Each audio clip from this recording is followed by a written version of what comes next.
Okay, let's dive in. We're taking you to Assiut, Egypt. Picture it. Early morning, 2013. It's quiet. Almost too quiet. Yeah, and inside this large ground floor apartment, part home, part tutoring center for a successful teacher, something is definitely wrong. His daughter, Sarah, she's 9. She wakes up maybe expecting the usual morning sounds, parents getting ready for work. Wael and Hanan, both teachers. But there's just silence. And then she sees it. The first, really chilling detail, her mom, Hanan's key, it's still in the lock, but on the inside of the apartment door. Which means Hanan never left. She couldn't have locked it from the inside and then left. Exactly. So Sarah, she pushes open the bedroom door, and the scene is just chaotic. Furniture knocked over, things disturbed. And her mother, Hanan, is in bed. Still. But there's this wet piece of cloth stuffed in her mouth. Horrifying. Yeah. And Sarah notices these blue marks on her mother's body. She tries shaking her, calling her name, trying to wake her up. Frantically. But then comes that awful realization, that stillness, it's final. She panics, grabs the phone, calls her dad, Wael. He's supposedly already at the school where he teaches. He answers, sounds completely shocked, devastated by what Sarah's trying to tell him through her tears. He tells her, call your grandmother, I'm rushing home right now. But here's where it gets really strange, almost immediately. Just minutes later, before Wael even gets back. Yeah, get this. The grandmother gets a call, an anonymous call. This weird voice on the line says he killed Hanan and demands 50,000 Egyptian pounds. And threatens Wael and the kids if the money isn't paid. Then, click, line goes dead. So you've got this scene, looks like maybe a robbery gone wrong, maybe something else. You got the grieving family, and then this bizarre, out-of-the-blue ransom demand. It screams misdirection, doesn't it? It's almost too theatrical. It seems designed to point away from the obvious. Absolutely. It sets up this narrative of external danger, kidnapping, ransom. But the evidence, even the early stuff, it starts telling a very different story, a much colder story. And it points towards someone who knew exactly how to manipulate appearances, someone who wasn't just reacting, but orchestrating the whole thing. So when the police and the forensic teams arrive, they start piecing together what actually happened at the scene. And the first big thing, as you said, 0 signs of forced entry, no broken windows, no Jimmy doors. Confirms the key thing. Hanan almost certainly knew her attacker, let them in willingly. Right. They also confirm the cause of death, strangulation, clear marks on her neck. And that wet cloth stuffed in her mouth, probably to keep her quiet. Crucial, in a ground floor apartment where neighbors might hear. And they note the missing items, some gold jewelry, about 1,000 EGP in cash. Seems consistent with a robbery, right? Especially since Wael was known to be pretty well off. It fits the narrative Wael wants. But then there's this other piece of physical evidence, a single unusual fingerprint, found in multiple spots around the apartment. Not immediately identified, but definitely noted. And while the investigators are working the scene, Wael is there, playing the part of the devastated husband. But he's also subtly guiding them. Oh, completely. He drops these hints about strange romantic messages Hanan had supposedly been receiving from some unknown number that was disconnected. Planting the seed, suggesting she was having an affair, that maybe that's why she was killed, a crime of passion by a secret lover. And this is where his background just sends chills down your spine. He taught psychology, he knew how to manipulate. He wasn't just grieving, he was actively, psychologically managing the investigation from the get-go. Deflecting suspicion by making the victim seem suspicious. It's textbook manipulation. Create doubt about her, cloud the issue, distract from the physical evidence, like the key that points towards someone known to her, someone like him. Okay, so to really get why he'd do this, we need to rewind a bit. Go back to maybe 2004. Yeah, Wael was this super popular psychology teacher, really successful, ambitious, even working on his master's degree. Married to Hanan, who was also a respected teacher, a colleague. Seemed like a power couple, maybe. But Wael's private tutoring business absolutely exploded. Right, and with the money came, greed, serious greed. He started earning way more, but he was also home way less, putting a huge strain on the marriage, especially after they had 2 kids. And then, around 2008, Hanan finds out. He's not just busy, he's having affairs. Multiple affairs. She apparently had solid proof. Now, you'd think that's the end, right? But no. Wael uses his psychology skills again, but this time on Hanan directly. He twists it all around. Gaslighting her, basically. Totally. He convinces her that his cheating is somehow her fault, that she was neglecting him, focusing too much on the kids, and somehow she starts feeling guilty. That's incredible manipulation. So Hanan, trying to save the marriage, comes up with this plan. Yeah, a desperate move, really. She suggests they move into this big ground floor apartment. Why? So they could convert part of it into Wael's tutoring center. Her thinking was, if his work is at home, she can supervise him, keep the family unit together. Keep an eye on him, basically. Exactly. And Wael, he agrees immediately. Almost too quickly, you might think, in hindsight. So they move. The business is right there. And then he hires a secretary. Yeah. A beautiful young woman to handle schedules, money, and she lives there too, in the apartment. Yep, right there. Hanan naturally is intensely jealous, sees her as, typical competition, another woman too close to her husband. But it was way more than that, wasn't it? This wasn't just some new hire. No, this was the secret, the 7-year secret. The secretary was Wael's long-term mistress. 7 years. While married to Hanan. Living under the same roof, eventually. It's audacious. And apparently this relationship reached an ultimatum point.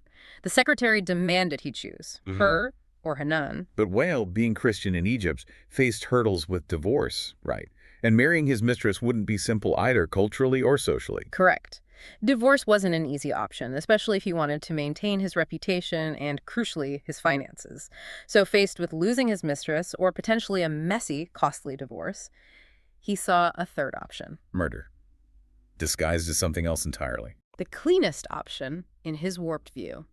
It preserved his image, his money, and theoretically got rid of the problem. And this wasn't a snap decision. You said this was planned for months. 4 months. A meticulous, chillingly detailed blueprint for murder and evasion. Okay, walk us through it. Phase 1. Phase 1, framing the victim. This is where those weird text messages come in. Wael bought a burner phone himself. He started sending those vague romantic messages to Hanan's phone. So he created the other man narrative himself. Precisely. He laid the foundation for the story he would later tell the police. Pure setup. Okay, phase 2. Securing the, let's call it, softening agent. Sedation. He convinces Hanan she's suffering from terrible insomnia. He pushes her, suggests she needs sleeping pills. And crucially, gets her to buy them from the pharmacy herself. Exactly. Plausible deniability, her pills, her problem. He just made a helpful suggestion. Phase 3 is where his own flaw comes in, right? Yeah. His cheapness. Pathological stinginess, yeah. He actually tries to hire professionals first. The Alametarine mountain gang, apparently known for serious crimes, he wanted them to do the killing. But the fee he offered was insultingly low, like ridiculously cheap for a contract killing. They basically laughed him off and refused the job. His own greed potentially saved him from using truly dangerous criminals, ironically. So the pros said no. He moves to phase 4, finding an amateur. He finds Mohamed Khalaf, a local car mechanic. Guy's got a criminal record, deep in financial trouble, desperate.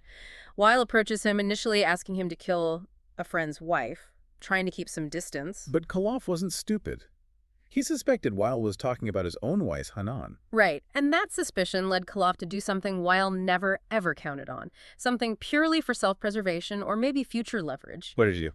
He secretly recorded all of his conversations with Wael about the plan. Every single detail. Not for justice, just insurance, blackmail material down the line. Wow. So Wael confirms Hanan is the target, and the deal is struck. What was the price for Khalaf? Pathetic, really. Just 2,000 Egyptian pounds, maybe 120 US at the time, plus whatever gold and cash Khalaf could steal from Hanan's body afterwards. Unbelievable. He valued his wife's life, and avoiding inconvenience at practically nothing. Exactly. The greed is just staggering. Okay, so the investigation progresses. The forensic reports land.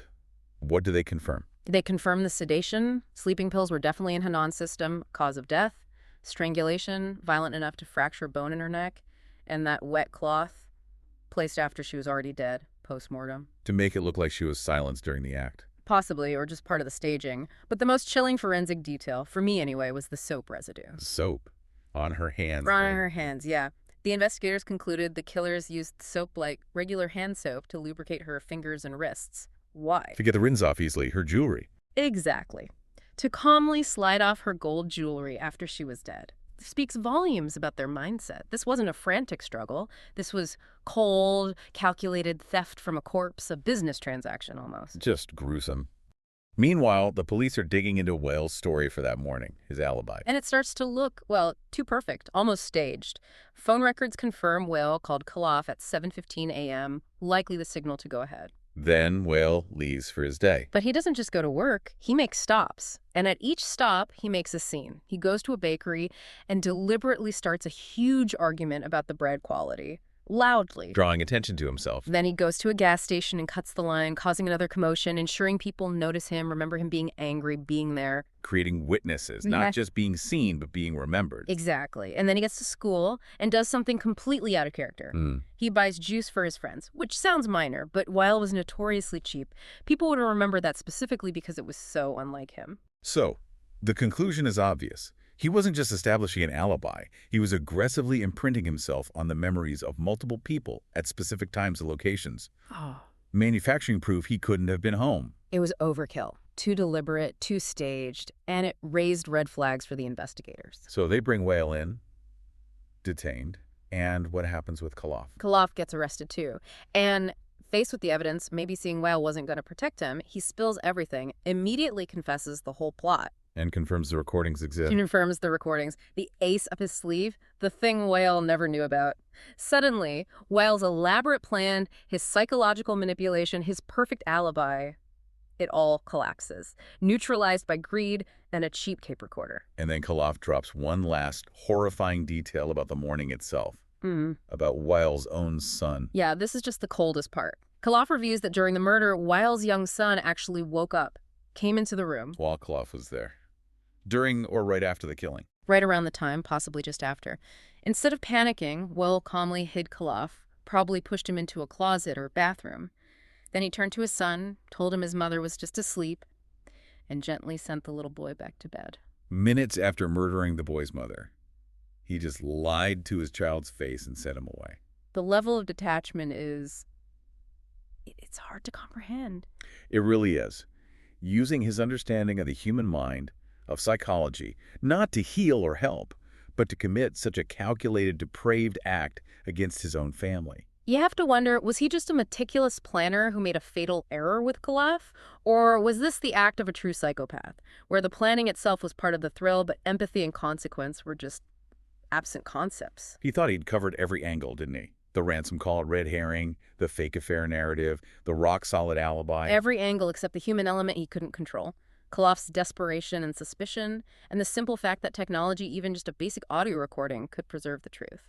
So the outcome? In 2016, both Wael and Mohamed Khalaf were tried, convicted, and sentenced to death. A chilling end to a chilling story. And you know, when you boil it all down, the entire scheme, the murder, the terror inflicted on his children, the destruction of two families, it hinged on 2,000 EGP.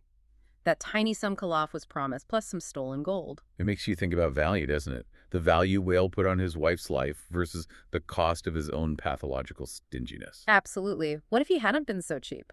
What if he had paid the Al Madharin gang their asking price? Would he have gotten away with it? It's a disturbing thought how sometimes the grandest, most evil plans can unravel because of the smallest, most mundane flaw, like being too greedy to pay for reliable help.